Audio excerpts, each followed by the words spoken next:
नमस्ते दोस्तों। आज हम बात करेंगे यूरोपियन यूनियन यानी ईयू के बारे में।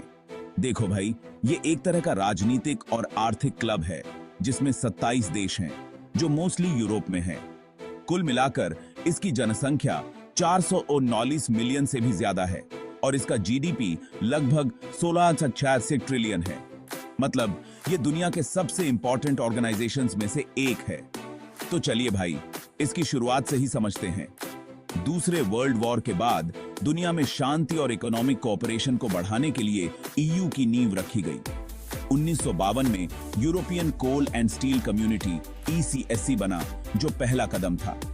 फिर 1957 में रोम ट्रीटी से यूरोपियन इकोनॉमिक कम्युनिटी ईईसी बनी, जो आगे चलकर ईयू बन गई। अब सुनो यार, ईयू की खास बातें क्या हैं? सिंगल मार्केट, मतलब मेंबर देशों के बीच लोगों, चीजों, सर्विसेज और पूंजी को आसानी से घूमने की छूट। यूरोजोन, इसमें 20 ऐसे देश हैं जो यूरो करेंसी यूज करते हैं। शेंगेन एरिया, इसमें मोस्टली मेंबर देशों के बीच बिना पासपोर्ट घूमने की छूट है। Common foreign and security policy, इससे मेंबर देशों की फॉरेन और सिक्योरिटी पॉलिसीज में तालमेल बैठता है।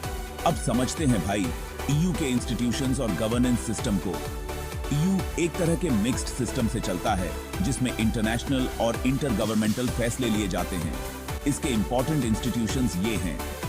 यूरोपियन कमीशन, ये एग्जीक्यूटिव बॉडी है जो लॉज और पॉलिसीज प्रपोज करती है। यूरोपियन पार्लियामेंट, ये लेजिस्लेटिव बॉडी है जो ईयू के लोगों को रिप्रेजेंट करती है। Council of the European union, ये मेंबर देशों के हितों को रिप्रेजेंट करती है। अब आखिर में देखते हैं कि ईयू को कौन सी चुनौतियों का सामना करना पड़ता है और इसका भविष्य क्या है। ईयू के सामने बहुत सी चैलेंजेस हैं, जैसे इकोनॉमिक ग्रोथ, क्लाइमेट चेंज और माइग्रेशन वगैरह।